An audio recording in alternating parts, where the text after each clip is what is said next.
Next up, ladies and gentlemen, we'd like to introduce Dr. Rick Eckstein.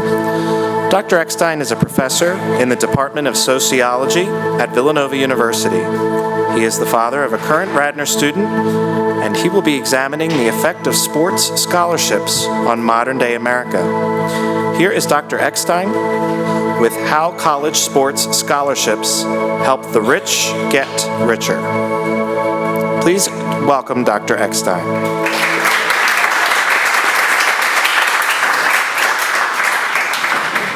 Good evening. I kind of changed the title of the talk 3 or 4 times, and I decided I'm going to do a carrot clarinet, because or what if everyone flushed the toilet at the same time? That's my favorite so far. I really did change the title of the talk a little bit. It's not just about how sports scholarships are perpetuating social inequality, but more generally, what if we were to do away with athletic scholarships at college? And to help me along right now, I want you to introduce Katie Campbell. Katie was a student of mine at Villanova. She grew up in Colorado. She loved to play soccer. She played soccer all the time. And she had dreams, and her family had dreams about one day being a college soccer player. And her dream came true. She got a scholarship to play soccer at Villanova. She was happy playing soccer at Villanova. She played all the time. There she is again.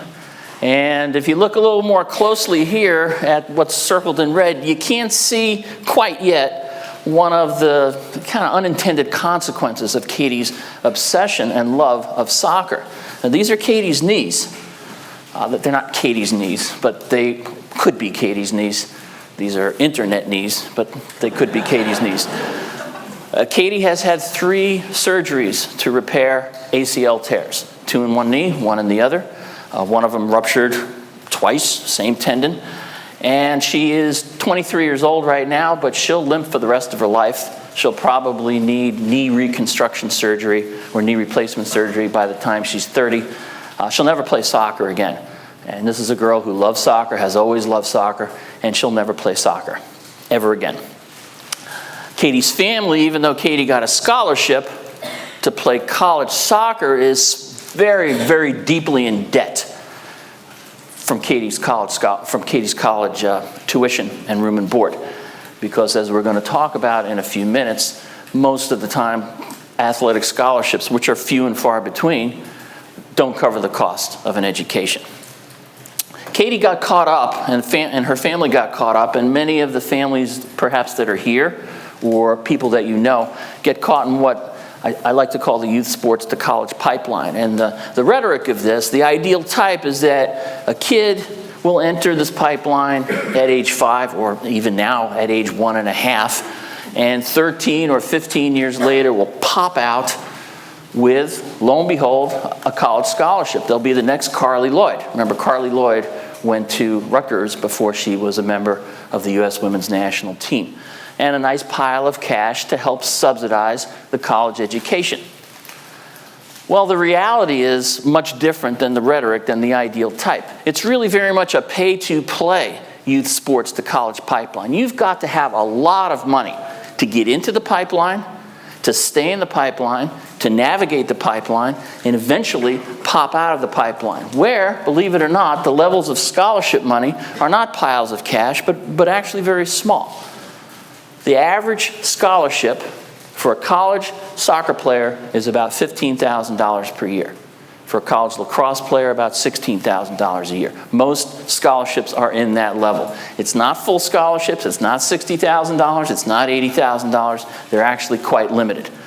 Also, the amount of people who get scholarships is also quite limited. Data from the NCAA says that only 7% of high school athletes will play varsity sports in college, and only 3% of high school athletes will actually receive some scholarship money. So we've been led to believe that there are far more opportunities and far higher financial benefits from successfully navigating the youth sports to college pipeline. But it's much more rhetoric than it is reality. Now, the main driving force behind this is the policies at colleges and universities. Higher education has changed in many ways over the last 30 years, and it's putting more and more emphasis on things that have less and less to do with learning and teaching and research itself. You probably are aware, most of you who are going to college soon, or who have been in college, or the parents here who are sending people to college right now, that the cost of higher education has increased 3 times faster than the overall cost of living over the past 3 decades. That's a lot of money. And let me just assure you right now, it's not going to me. I don't know who it's going to, but it's not going to me. I would love to have 3 times the cost of living for my 30-year career. That would be A-okay. I probably wouldn't need to be here tonight signing autographs for $50 a piece when I'm done. So higher education is the engine. That's what's driving things. And there are a whole host of other social institutions and people and organizations who are feeding off this misperception. There's a whole youth sports industry that just lives and breathes and promulgates and reproduces this misperception and misconception because it's really good for business. And there are other things that are associated with this that we'll talk about in a little while. Here's a little look at what higher education is spending its resources on. Now, the red line is the increase in spending for varsity athletes over the past 12 years. The blue line at the bottom is the expenses per student. So that's the instructional cost. That's the cost, that's what colleges are spending on teaching and learning. So there's a much bigger increase in spending on athletics than there is on instruction. And that's helping to feed a lot of the misconceptions. There are scholarships, right? And there is money associated with some of those scholarships, but not as much as we think. Most of that increase in money is going to coaches and it's going to facilities. Now, why should we care about any of this stuff? Well, one reason is that these sports pipelines really are just reproducing social inequality from generation to generation because it takes so much money, because it takes so many resources to get into the pipeline, to stay in the pipeline. It really is a way that people of higher social classes can maintain these social class distinctions because they can now get subsidized college education if they're lucky. This is the women's national team for soccer. You'll notice it's not a real good reflection of the diversity of the United States society. You would think that a game like soccer, there would be people who are playing at this highest level who may have made it through the pipeline. All these girls and young women went to college. None of them just pop out and go from high school and play on the women's national team. But they're very white. They're very suburban. And when my colleague and I looked at their household income by tracing their zip codes and comparing it to a greater metropolitan area, they have family incomes about 25% higher than the general area where they live. And the same is true for the women's national field hockey team. Again, not a very good demographic reflection of the diversity of American society. So these pipelines reproduce social class inequalities. They reproduce racial and ethnic inequalities. That's one problem with them. Another problem, and it's something that Amelia talked about earlier, is the growth and increase in certain injuries. Amelia talked about concussions. They've been increasing at an explosive rate. The same with the kinds of leg injuries that Katie had, and that just walking around the Radnor High School, you can see plenty of people with casts on their legs, or those little black things with the hinges that look like it's out of a science fiction movie. And those are usually ACL tears. So these have been increasing massively, and increasing faster for girls and young women than for boys. The rate of serious injuries for boys and girls is pretty much the same until age 13.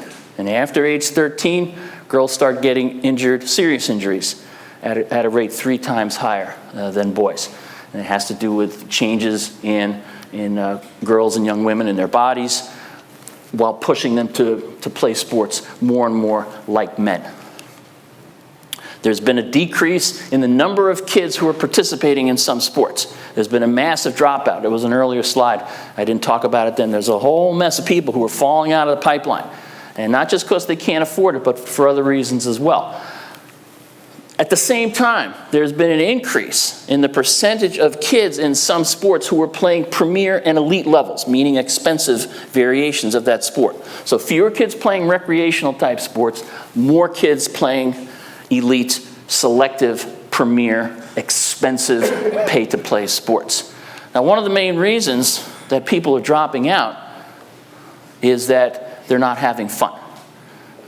Economics is one piece, but also folks are not having fun. That's what kids identify around age 13 when they drop out just before high school. It's because they're not having fun. And one of the main reasons why they don't have fun, as indicated by the kids on these surveys, is grown-ups.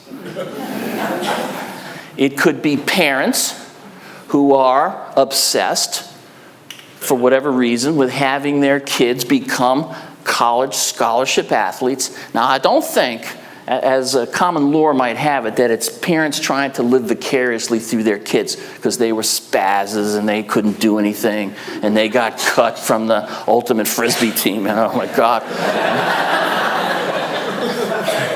So they want their kids to be a success at something, a real sport. So they'll push and they'll push and they'll push, and the kid doesn't want to play, and they'll push and they'll push and they'll push.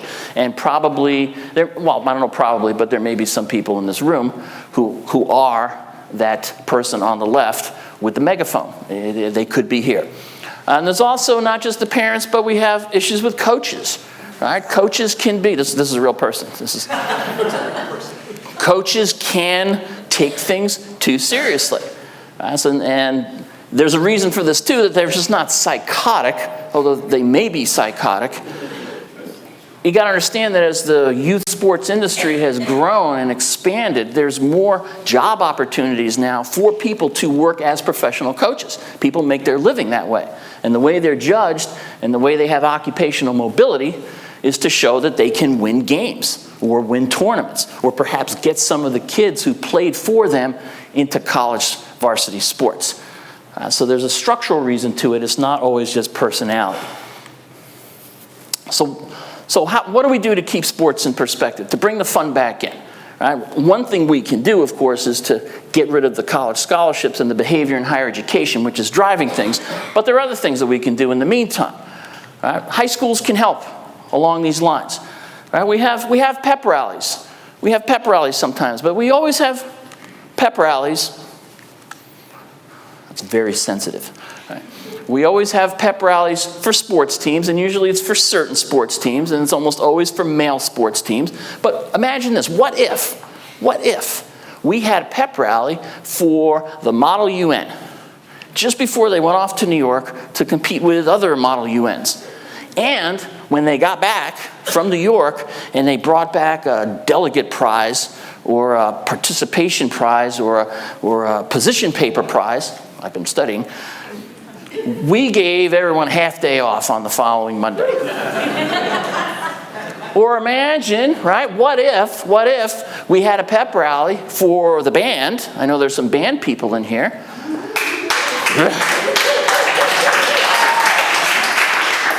And do any of you have carrot clarinets, though, right? So what if before you all went down to Universal next year for your competition at Universal, what if we had a pep rally for you before you left, and then when you came back with a superior rating, everyone got a half day off on Monday? Good? You're not so model. Okay, we'll go with the Model UN. Right? But think how differently we would look at things like sports and sports scholarships and the luster of sports if we did this not for the football team or for the basketball team, but if we did it for the band or the Model UN. The whole status hierarchy in high school would change, and the way we look at things like sports would change, and the way we put sports on a pedestal would change. We could stop in high school making a big fuss over things like National Signing Day. When kids are supposedly committing to play sports at a certain university, because a lot of times we exaggerate the reality of what's going on. A lot of kids who we think are going to play and get a scholarship really aren't getting a scholarship because they aren't allowed to because they're at a Division III school, or because they're going to a Division I or a Division II school and not getting any money at all. They're just going to play, maybe even sit on the bench. But we make a deal about it, and again, we put that on a pedestal, and it gives people, observers, the idea, well, this is something that my kid can do too. Isn't this cool? Right? It gives it that luster. Now, we could also make sure that we hire people to mentor young kids on the sports teams who are not like this, who are more into, let's say, the educational mission of a school and how sports can be intertwined with that educational mission. Now, imagine if we had an English teacher. I'm thinking Mr. Rosen's here. This could be him. Could be Mr. Payne. Could be Mr. Neary. Could be Ms. Lynham. Could be a lot of people, right, who would scream at a kid for messing up that conjugation. Right? Maybe Mr. Rosen, you can make a kid run laps the next time they mess up the past participle and the present participle, which I'm still messing up. I'll start running right now. So we allow behavior on the sports field sometimes, and we allow behavior by coaches that we would never tolerate. Never tolerate by teachers, and never tolerate in the classroom. High schools and elementary schools and middle schools and colleges, by the way, could stop doing that.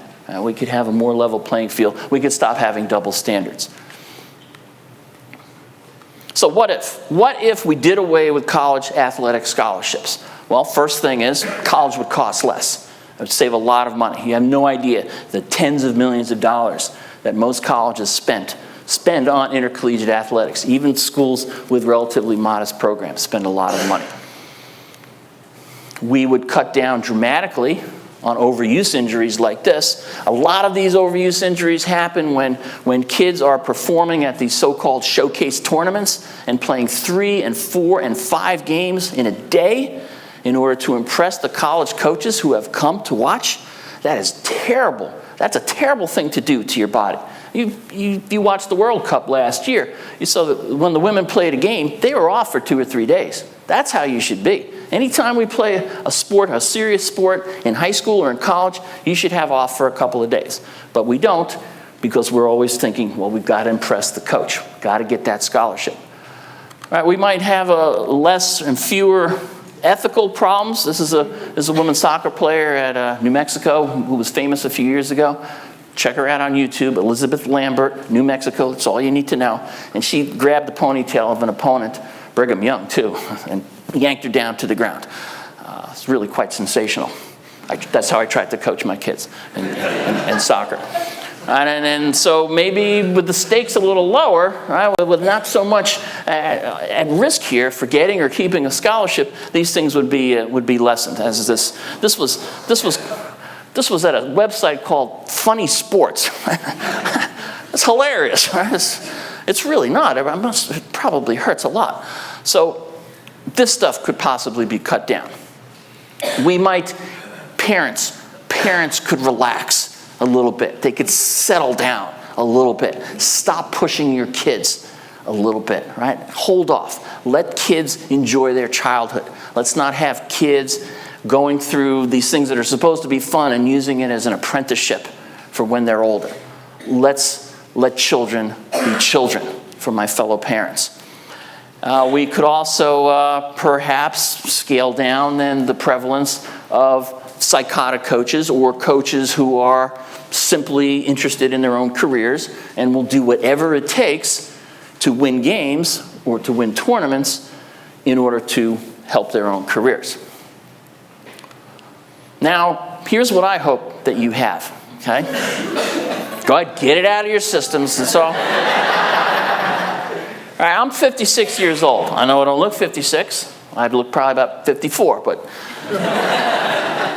And I look back 40 years ago, and I have great memories. I have great memories when I was playing sports as a kid.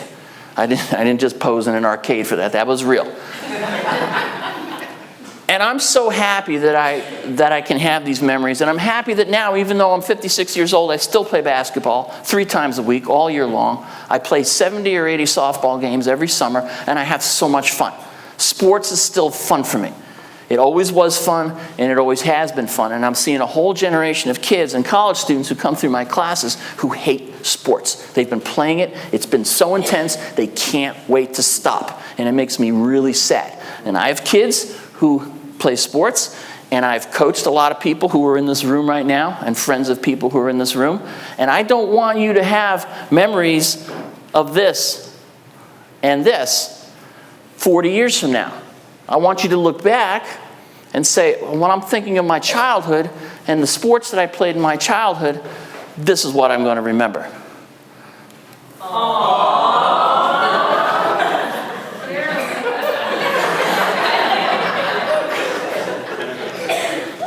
Bazinga, right?